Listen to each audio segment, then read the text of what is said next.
બાકી જીવ ઉપર ઈશ્વરની એટલી બધી દયા છે કે સમયાંતરે ઈશ્વર તમને કોઈ ને કોઈ રૂપે મેસેજ તમને આપે છે. પણ એ જે મેસેજ છે એને સમજવાની સમજણ આપણામાં નથી. ઉંમર થાય ને સફેદ વાળ આવી જાય, નથી આવતા તો આપણે કાળા કરાવવા માંડી ગયા. ઉંમર થાય ને દાંત પડી જાય કે તારી પચાવવાની શક્તિ મોરી પડી છે, હવે તું પચે એવું ખા, તો આપણે ચોકઠા બંધાવા માંડી ગયા. સમયાંતરે ઈશ્વર એટલો બધો દયાળુ છે કે દરેકને જાણકારી આપે છે, પણ આપણે એને બહુ હળવાશથી લઈએ છીએ અને આપણને સંસાર સિવાય બીજું કાંઈ વાલું લાગતું જ નથી. અને એનું કોઈ કારણ હોય તો એ માયા છે. આ માયા છે ને એ ભલભલાને ભૂલવાડી દે છે.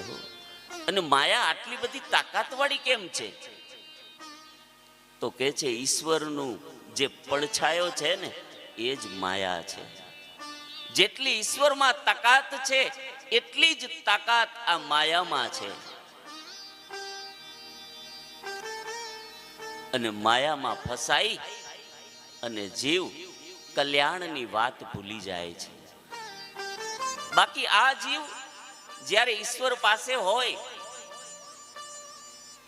અને ત્યારે ઈશ્વર કે જીવને કે હવે તું ત્યાં જે જન્મમાં કર્મ કરીને આવ્યો છું,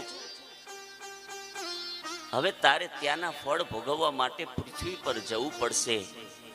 અને ત્યારે આ જીવ ઈશ્વરના ચરણ પકડી લે અને કહે છે પરમાત્માને કે પ્રભુ મને ત્યાં નહીં ફાવે. કારણ માતાનો ગર્ભ એ કઈ બેસવામાં કોઈ આસન ચોરસ નથી હોતું, ગોળ નથી હોતું, એમાં બેસવું કેમ ફાવે?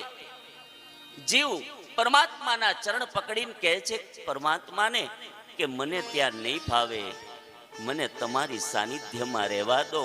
ત્યારે ઈશ્વર કહે છે જીવને કે ભલે તું એક વખત જા અને તારા કર્મ પૂરા કરીને આવ, પણ યાદ રાખજે કે એવા કર્મ કોઈ ન કરતો કે તારે ફરીથી પૃથ્વી પર જવું પડે.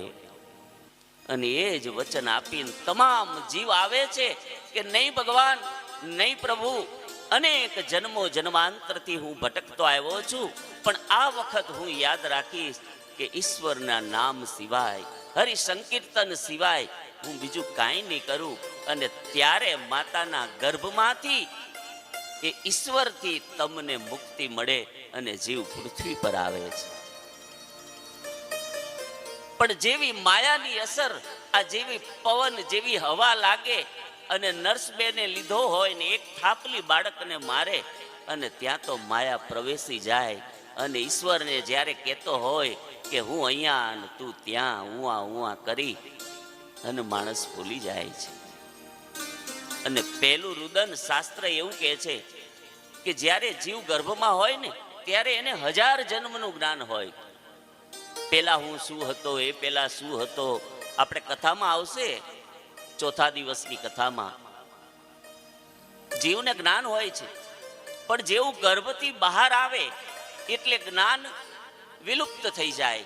એટલે આપણને કઈક વસ્તુ ભૂલી ગયા હોય અને યાદ ન આવતી હોય તો કેવું થાય? બસ એ જ સ્થિતિ જીવની થાય. એટલે બાળક રડવા લાગે અને જ્યાં થોડું થોડું મોટું થતું જાય એમ તો મા બાપ એને સમજાવતા જાય કે તું મારું છું, તું મારું છું. અને સમજાવતા સમજાવતા જીવ મોટો થતા થતા માયાને વશ થઈ જાય અને જીવ ભૂલી જાય છે કે હું ઈશ્વરનો છું. ક્યારેક ક્યારેક આવા મંડપ રોપાય અને જાણવાના પ્રયત્ન કરે તો સૂતેલા જ્ઞાન અને વૈરાગ્ય આજે જગાડવા છે આપણે, એ જાગશે પણ 7 દિવસ પૂરતા. વરી પાછા એ જ રોતી ભક્તિ આપણી, મને આ ન મળ્યું, મને તે ન મળ્યું. જીવ દુખી છે ને એ મેળવવા માટે દુખી થાય છે. બાકી ઈશ્વરે તમને શું આપ્યું છે એક વખત જુઓ તો ખરા. અને તમારી પાસે જે છે એને તમે મેળવવાના બીજા પ્રયત્ન ન કરો. ઈશ્વરે શું આપ્યું છે એ ખાલી જુઓ, અને એમાં જો તમે સંતોષ કરશો તો સુખ છે, અને બહાર દ્રષ્ટિ કરી અને ભોગો વધારવા જશો તો એમાં દુઃખ છે. એવી માયા,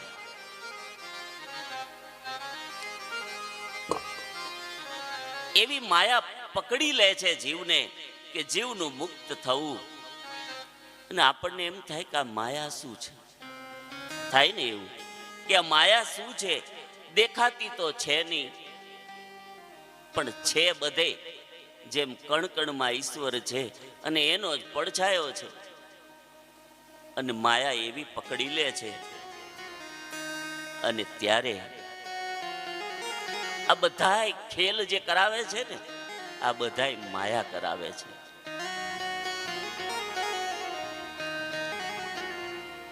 એ માયાના ખેલ બધા, આ માયાના ખેલ, એ નજરે દેખાય બધા માયાના ખેલ.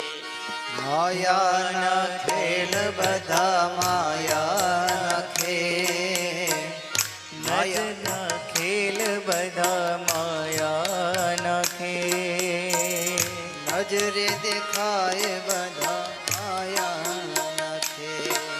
એ માયાના ખેલ બધા માયાના ખેલ, નજરે દેખાય બધા માયાના ખેલ. માયાના ખેલ બધા માયાના ખેલ, નજરે દેખાય બધા માયાના ખેલ. કોઈ પૂરા મળે તો એનો પામે ઉકેલ, પૂરા મળે તો એનો પામે ઉકેલ. નજરે દેખાય બધા માયાના ખેલ. ઓ નજરે દેખાય બધા માયાના ખેલ. माँ मानी संस्कृत में नहीं है. माँ એટલે સંસ્કૃતમાં એનો અર્થ થાય નહીં, માનો અર્થ નથી અને યાનો અર્થ છે. મતલબ જે નથી એ આપણને દેખાય છે, અને ઈશ્વર કણકણમાં છે. જે છે એ દેખાતો નથી. માં એટલે નથી એ આપણને દેખાય, અને જે ઈશ્વર છે એ નથી દેખાતો. આનું નામ માયા.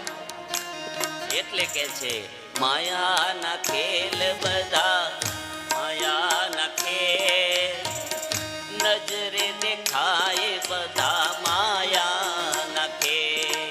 હે માયાના ખેલ બધા માયાના ખેલ, નજરે દેખાય બધા માયાના ખેલ. શંકરની ઝૂંપડીમાં ઝાડુવાર જોગણી, શંકરની ઝૂંપડીમાં ઝાડુવાર જોગણી. શંકરની ઝૂંપડીમાં ઝાડુવાર જોગણી, શંકરની ઝૂંપડીમાં ઝાડુવાર જોગણી. આનંદ આનંદની રેલમ છે. એ આનંદ આનંદની વેલમ છે. નજરે દેખાય બધા માયાના ખેલ. હે નજરે દેખાય બધા માયાના ખેલ. હર રાતે હુતા હોય અને સ્વપ્નું આવે કે 3 કરોડની લોટરી લાગી રાત્રે સ્વપ્નમાં, અને દિવસે તમે ઉઠો તો તમારું દેણું ભરાય? હે ધર્મેન્દ્રભાઈ, રાતે સ્વપ્નમાં 3 કરોડ આવે અને તમે જાગો તો જાગ્રત અવસ્થામાં તમારું દેણું ભરાય? ન ભરાય. એ રીતે આ બધા માયાના ખેલ છે. અને એટલે કે છે એ માયાના ખેલ બધા માયાના ખેલ, નજરે દેખાય બધા માયાના ખેલ. માયાના ખેલ બધા માયા નખે નજરે દેખાય બધા માયા નખે કોઈ પૂરા હે કોઈ પૂરા મળે તો એનો પાડે ઉકેલ નજરે દેખાય બધા માયા નખે નજરે દેખાય બધા માયા નખે નજરે દેખાય બધા માયા નાખે નજરે દેખાય બધા માયા નખે દેવી એસામ ગુણમય મમ માયા દુર્તયા મમ એવ પ્રવધ્યતે માયા મેતામ તરિતંતતે અર્જુન પરમાત્મા અર્જુનને કહે છે, અર્જુન મારી 3 ગુણવાળી માયા છે અને આ 3 ગુણવાળી માયાને જીતવી એ મુશ્કેલ છે. અને જે પરમાત્માનું ધ્યાન કરશે, અનંત જન્મથી આપણે ઉલઝેલા છીએ, આ માયામાં ફસાયેલા છીએ, પણ જે પરમાત્માનું શરણું લેશે અને જે માણસ પરમાત્માના શરણે જશે એનું કે છે માયા કાંઈ બગાડી નહીં શકે.